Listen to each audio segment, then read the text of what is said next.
After having spent over $70 million on Google Ads since 2017, I can confidently say I've seen a lot when it comes to Google Ads. I've made a lot of money on this platform and I've wasted a lot of money. But throughout this entire journey, I've learned 5 major lessons which have stuck with me from the point when I learned them up to this day. And I believe that if you learn these lessons, your brand has a much better chance of scaling to the very next level with Google, and most important of all, not making the same exact mistakes I did. But with that, the first lesson that I really learned the hard way and which has stuck with me throughout this time period is to never scale chaos. What I always used to do is whenever something would start working, even in the slightest, where I would have a product might get me a few consistent sales on a daily basis, I would get overly excited. And you might be able to relate to this, where you finally see some traction with a given product or a given selection of products and you go absolutely insane wanting to scale that to the very next level. So what do? You try to increase the budgets rapidly. You try to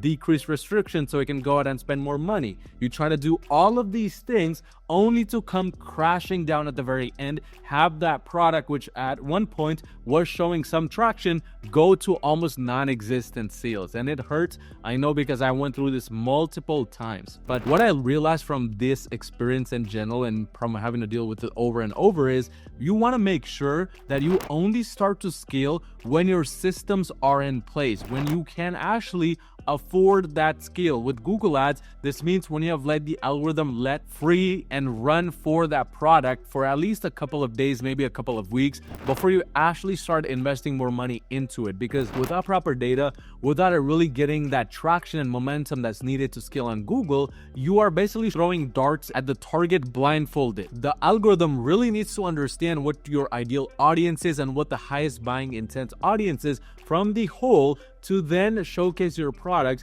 to the right people. If you do this way too quickly, all you do is you end up scaling that chaos which it is at in the start, and this prevents you from achieving any true level of scale. Which now brings me to the second biggest lessons, which is connected directly to the first lesson, and this is systems is greater than hustle. Again, this was one big thing I struggled with for a very long time, where I personally used to believe that the more buttons I clicked within my Google Ads dashboard, the more stuff I did, the algorithm would reward all of this hard work I was doing, and as a result would give me more revenue, would give me more profitability. So what would I do? I would do more button clicking. I would tell my team members to go in and help me with the button clicking, and all this did was every single time something started to work, it would put me right back at step number 1, because the campaigns would go into learning phase again. It would go into the learning periods all over all the time, and this would really make my momentum not achieve the level I wanted to be at, which means I was constantly going from a level of 0 to 1 to then hopefully 2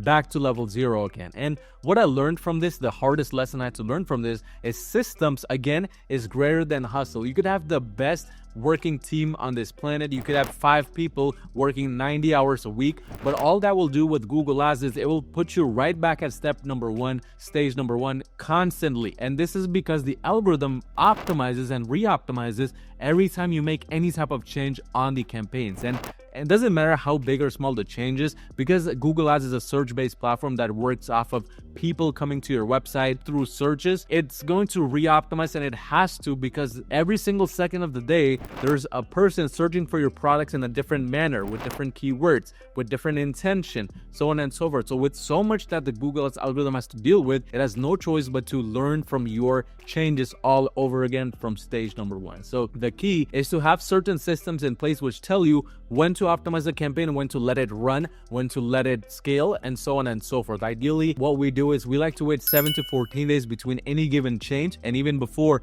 actually considering scaling something. It has to prove itself for at least 1 to 2 weeks before we even consider that. But third lesson I learned from all of my journey so far with Google and Shopify in general is revenue does not equal profits. I've had this problem for a very long time, where I just wanted to, for example, during Q4, see the highest revenue amounts on my dashboard. It would give me sort of this ego boost which would make me want to spend more money and want to achieve higher and higher numbers. And it would be very easy, don't get me wrong, to ramp up this revenue. I would have easily $1 million in just Q4 alone. But when it came to paying taxes, when it came to looking into the back end, the bank account, to see how much money I actually made, there was always a big question mark looming over my head because I really didn't know where all of this money went. I mean, it shed $1 million on just October for Q4 for Shopify, but then when I checked in the bank account, there was nothing even close to that to justify all of that work that I did, all of the hours I spent, and all of the money that I wasted on ads. So this was a constant cycle for a number of years until I really realized that it's my ego-based decisions that were making me go after revenue, which was a vanity metric, versus ROAS. Nowadays, what I do is I always focus on ROAS and profits for all of the brands we work with under my agency, because ultimately that's what allows us to scale profitably and to a much greater revenue number with Google Ads, which, by the way, if you run a brand doing $50,000 or more per month in revenue, you need some extra help scaling to the next level with Google, go on to my website at euromarketing.com, schedule a completely free call with me, and let's see how we can potentially work together and make that happen. But revenue does not equal profits. You have to actively go after profits, because if you don't actively go after profits, majority of your business will be dependent on revenue metrics, which, don't get me wrong, are important to sustain your costs, your ad spend, etc. But at the end of the day, ROAS is king. Fourth lesson I learned is high ROAS does not mean a healthy business. Sometimes I'll work with brands where the ROAS on the front end seems to be like a 7x or a 10x or a 12x. And on the front end level, this might seem very impressive. I mean, you're basically spending $1 to get $7 back or $10 back. But it's not so impressive when you realize that their break-even ROAS is a 6.9x or their LTV is non-existent. People just shop with them once and never come back to shop with them again. So what I realized is much more than ROAS is having a proper LTV. It's having proper fulfillment in the back end, having revenue plus profit growth.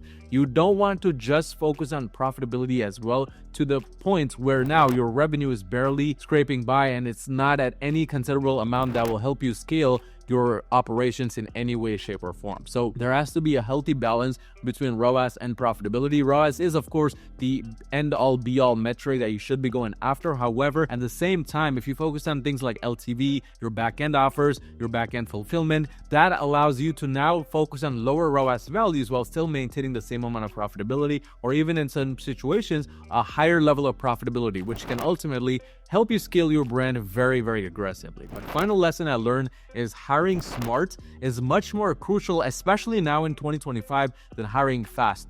A lot of the times when you're looking to hire teams, you're looking to hire agencies, freelancers, you'll notice that there's advice out there which says hire fast and fire fast if needed. But try to maintain that speed, try to maintain that momentum. I used to follow this myself, and then I only realized that once I did this way too often is I'm wasting a lot of time, energy, and money training these team members, training these employees who are not even bound to be with me long term, or who I should not even have let through the door and to begin with, because they didn't fit our criteria or they didn't match our culture, so on and so forth. So hiring faster is important, but much more than that is hiring smarter. And ideally nowadays, I start the hiring process when I don't even need anybody to begin with. And this is because I want to slowly over time allow myself to have a higher roster and a bigger pool of these candidates, which I can then hire when the time is right, when I actually need them. And this is a much smarter way of hiring versus scrambling to find top talent at the last minute when you have a lot of backload of work or when you're already scaling. So, and this is kind of the way I've seen work for a lot of the brands we work with